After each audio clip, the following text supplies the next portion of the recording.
Who's the real parenting expert? In this video, I want to try and convince you that you are the only parenting expert when it comes to your child. No one else will ever be able to have as much of a complete picture of who your child is than you. No one. What excites them, what scares them, what motivates them, what intrigues them. Most importantly, how to challenge them.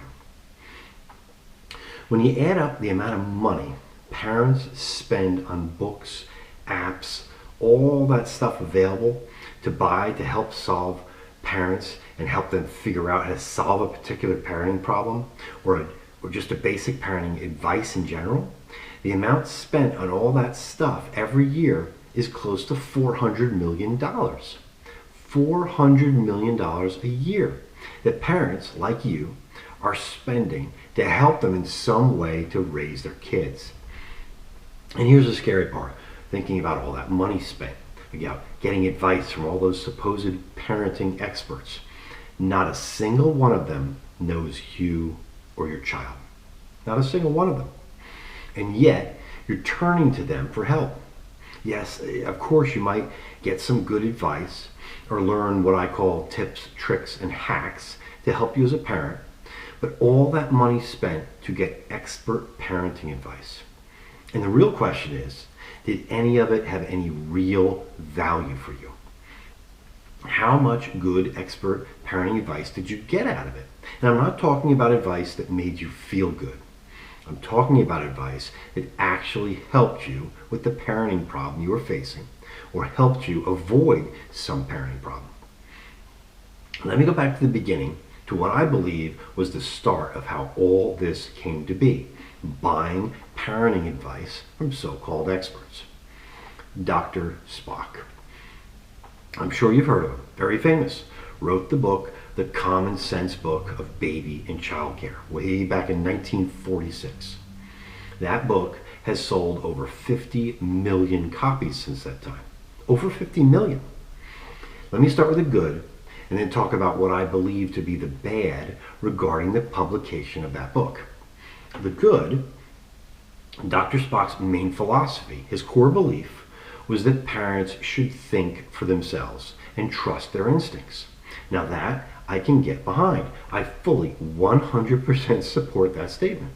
I wholeheartedly agree with Dr. Spock regarding that concept. You, mom and dad, should be thinking for yourself when it comes to your son or daughter.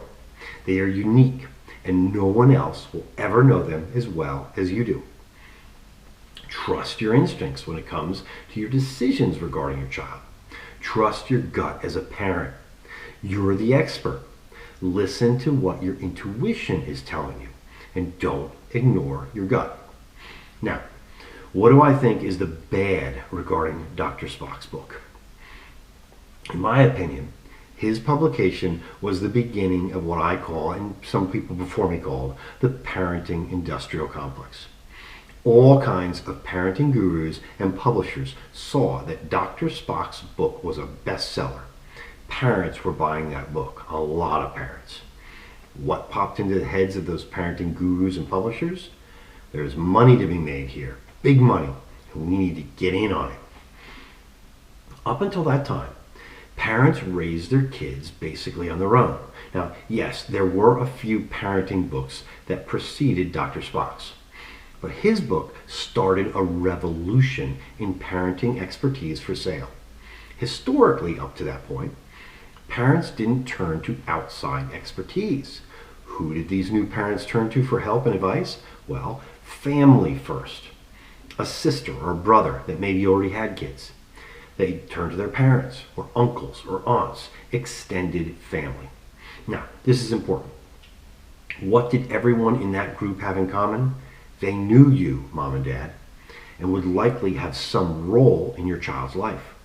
They were very likely had some form of first-hand knowledge and experience with you and your child, and that's big.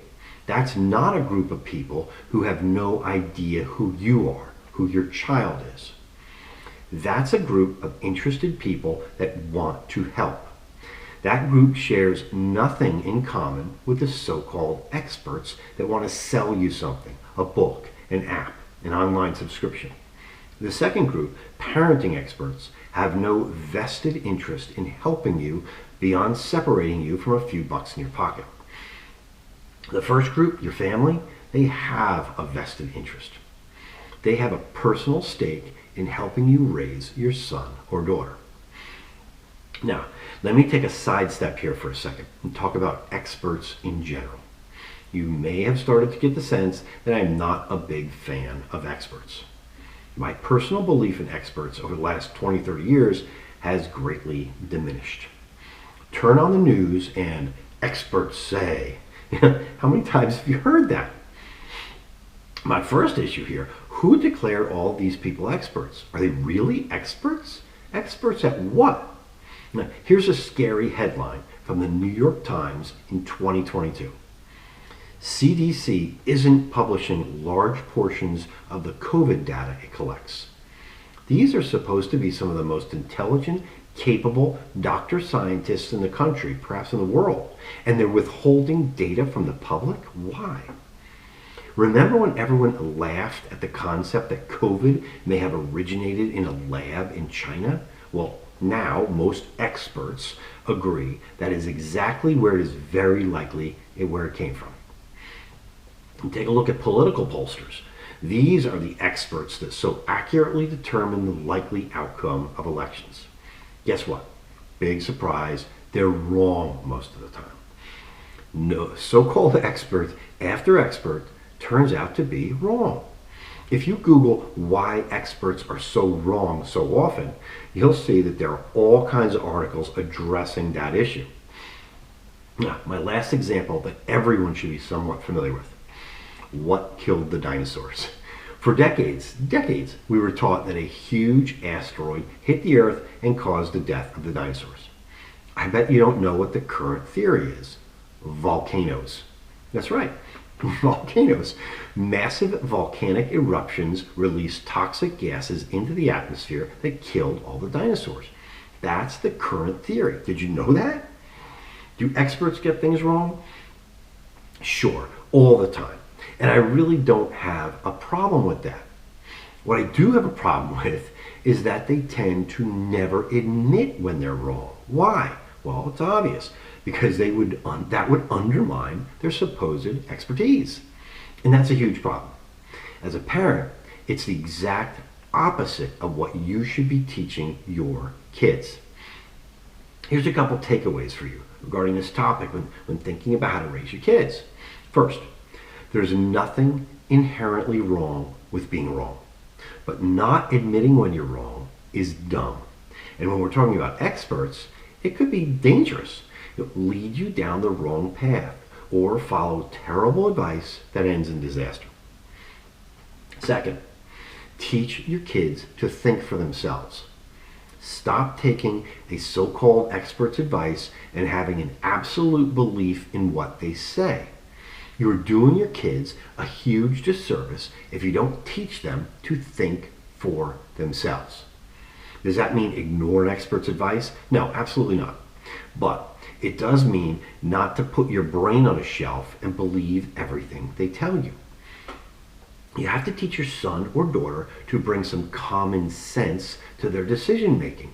Think for themselves. Third thing, there are experts and then there are experts. Let me explain that. If I want a doctor to explain all the bones and tendons in my hands and how they work, that expert can do so in great detail. I'm not likely to question that expert because that type of expertise is static.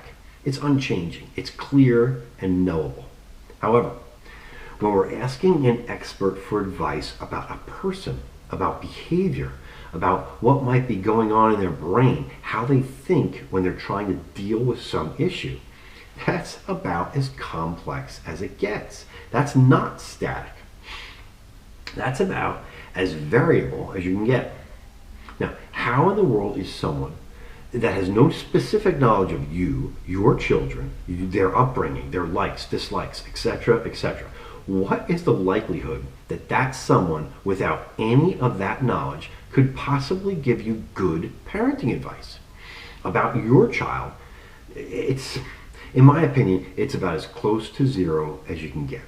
Now, I'm not an expert at anything really. What I am is a thinking, reasoning person that asks good questions, takes the time to try and understand things, and not just from my own perspective. I question myself twice as much as I question anyone else. I put a great deal of effort into not letting a belief system over-influence how I consider an issue. First and foremost, I use facts, logic, and reason to try and come to a conclusion. Do my feelings and emotions have value in decision making? Yes, they do. In some of the most important decisions I've ever made, those things took priority. When I decided that my wife was the one for me, there was more emphasis on feelings and emotions than facts, logic, and reason. And 32 years later, definitely some ups and downs, but that was one of the best decisions I've ever made. Am I a parenting expert? No, I'm not. What I'm trying to do with my book and these videos is to give you some ideas on how to encourage, motivate, and inspire your child to live their best life. How to prepare them to be healthy adults.